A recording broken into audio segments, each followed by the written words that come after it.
We are your home theater and AV questions answered. This is AVRant. Want your home theater or AV question answered by Tom and Rob? Send it to question@avrant.com. Welcome to AVRant. I'm Tom Andry, and I'm here with Rob H. Luke. Luke has a small 800 cubic foot room for listening to music. He's been using a Polk PSW10 subwoofer, but it's cheap, non-linear, and has poor extension, so he wants an upgrade. Clearly, he's more concerned with extension than output in this case, but is there anything less expensive than SVS PB1000 that we'd recommend? Well, PB, isn't the SB1000 a little bit less expensive? Nope, it's the same price, $500. Is it the same price? All right. You could look at I the wouldn't even outlet recommend store. the Sometimes they have a B stock, but he's more worried about extension, and this is where you would get run into problems. Now, we can come up with cheaper subwoofers pretty easily. But extension is where you run into issues. Like a lot of times, for a long time, we were recommending the HSU STF. The STF2, which is sadly discontinued. I wish it was discontinued, but the extension was not nearly as low as it was 25 like 25. hertz. Yeah, it was 25 Right. hertz. Instead of, well, I mean, the PB1000 is going down to 20, right? 2019, something like that. But this is a music-only system, so the man cares about extension. He does. That's what it says. More concerned with extension than output.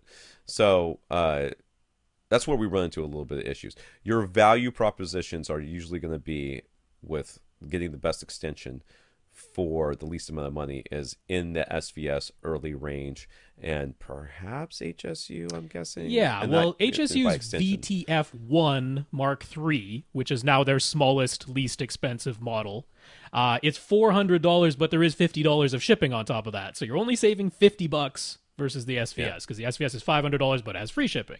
But $450, now it can be tuned, because it has variable tuning. That's what the V in the VTF stands for, is variable. It can be variable tuned, and it can extend down to 22 hertz, and that's at -2 dBs, which means that's down pretty good. Down to 20 dB should be pretty, and obviously output not a problem in an 800 cubic foot room. So if you can save $50 with that HSU VTF-1 and essentially get 20 hertz extension, very close to it anyway. The other two I'm going to suggest are also both $400. They come with free shipping though, so it's actually $400. That's $100 less expensive than the PB1000, and that would be the RSL Speedwoofer 10S. That was highly rated over at Audioholics. Now they have that wonderful line of usable, and I'm making air quotes for our audio-only listeners, usable output down to 20 hertz. It's really tuned to about 25 hertz, but that's totally fine for a 10-inch sub at $400, 25 hertz. That's what the HSU STF2 that I liked so much was just like. So that could be a very reasonable replacement. Emotiva also has their BasX subs. They have their S12. Now that is a 12-inch driver. The other two are 10-inch drivers, but it's a less powerful amp and a slightly smaller box, so its extension is about 25 hertz as well. So, I mean, the thing is, all of these companies are doing about as much as you can do with a $400 sub. Really. Give you roughly 25 hertz extension. All of them I'd be fine with, and especially for music, in an 800 cubic foot room where you're going to be getting a whole bunch of room gain anyway. Why is he with that? I'm surprised that he's not looking at the SB1000. I know the extension is but it's quite as good, the money, because he wanted less expensive. So what's the point of going with an SB1000 when it costs just as much? Because he sits in such a small room. Yeah, I would think that he'd be more worried about floor space. It's no cheaper, I understand that, but I'm just talking about for floor space. Okay. I'm just kind of surprised. So he says there are a few instruments that can dig down to 20 hertz or even lower, but most don't play lower than 30 or 40 hertz. True. So how important is it to have extension below 35 hertz strictly for music, and how much modern music content actually plays below 35? I don't know that we know how much plays below 35. It's possible that much of it does. There are often, like in, even stuff as old as Seal, there's some real low bass notes that you won't hear if you don't have a sub that digs low. And this kind of rolls into the next question. The question the question you have to ask yourself is, do I care? Because this is what you're asking us here. You're asking us, should I care about getting down to 20 hertz? And the answer is, well, I don't know. I mean, for I music care. only, for strictly music, unless all you listen to is pipe organs, and even then, how often do they actually play that 16 hertz or that 18 hertz pedal?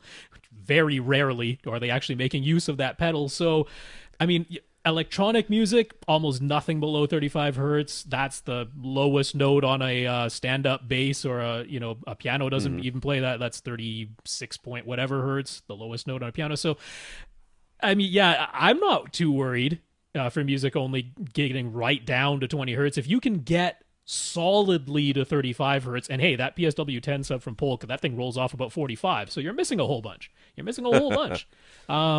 Yeah, if you can get solidly down to 35 hertz for music, the amount below that is, in my opinion, is pretty minimal. So I'm not too worried about it. But that doesn't really answer the question, which is, how much should you care about it? And the answer is, we don't know how much you care about it.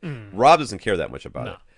It would bug me, especially when we're talking about a difference of, in the essence, with the range of $100, $100, and you're sure to get every single note that is being played. Okay.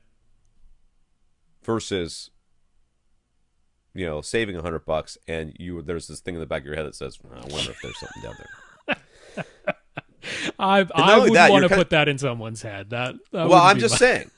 And for me as well, I know it's a 25% increase. $400 to $500 is 25% above. 125% of the price of the $400 sub is $500.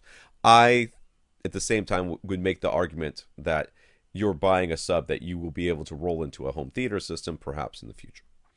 So there's that to consider as well. I mean, not saying that you can't take a sub that rolls off at 25 or 30 hertz and put it in the home theater. You certainly can't. But then you're going to be asking this question, how much should I care about this? And we're going to say a lot when it comes to movies. Because there's a lot of stuff down there. That's like true. in every explosion ever, it's down there. So, I mean, I don't know. Can you make the justification for it? I think Rob's absolutely right. You certainly can for a music-only system. But I'm just giving you the devil's advocate side of it, which says, maybe you wouldn't just spend the extra money. Okay. Lastly, ask if you were simply missing most sounds below 70 or 80 hertz, what significance would that missing frequency range have when it comes to the rest of the music? A lot. Yeah, I mean, you would know that there was supposed to be something there. You would hear that there's, the bass would kind of like fall off at some point. You're like, well, it's interesting because, I mean, acoustically, you'll get the harmonics, right? Even from your kick drum, ones, yeah. Right? You'll get the harmonics. So it's not that let's say your speakers played down to 80 hertz and then quickly rolled off. It's not like you would think there is no kick drum anymore, because there still would be the harmonic sounds, but you're missing the actual, like, especially since this isn't a headphone system, this is a actual speaker system, you're missing the true tactile.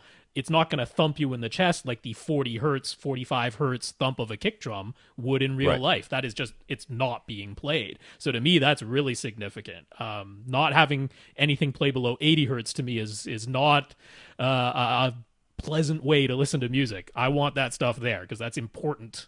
That's the fundamentals in your bass. I mean, I think it would sound a lot like when you have like the music turned down too low and you're listening to it, you can kind of hear it, but that you're missing some stuff. Yeah. That's the way it would feel. You would hear sort of the upper end of whatever the bass notes that were being played, where the kick drum with the bass guitar, or Darth Vader talking, something like that. You would hear the upper of that, but you would know that something was missing. It would not sound natural anymore. So I think that would be a significant difference. Now, could you live with it? If you had never, if you weren't real familiar with how music instruments really sound, you might think that's the way they really sound, and you'd be okay with it. I mean, you can listen to a song played through your laptop speakers and recognize the song. It's not like, that isn't. You would know it was, yeah. I mean, the same thing happens when I'm trying to edit the podcast.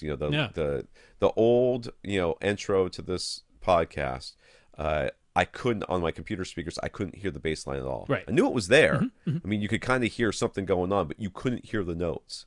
And I was not able to ever edit the podcast and line up us starting to talk right after the bass. I could do it eventually because I could just recognize the waveform. But when I first started, I had to have headphones because I could not hear it. And that's the way you would be. Let's go on.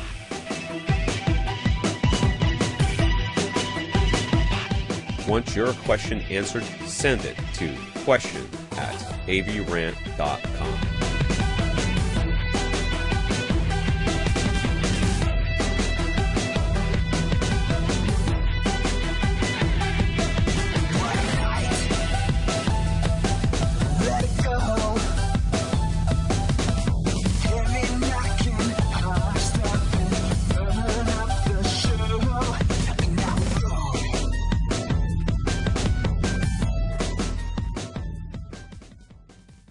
This is AVRant. Now go out and listen to something.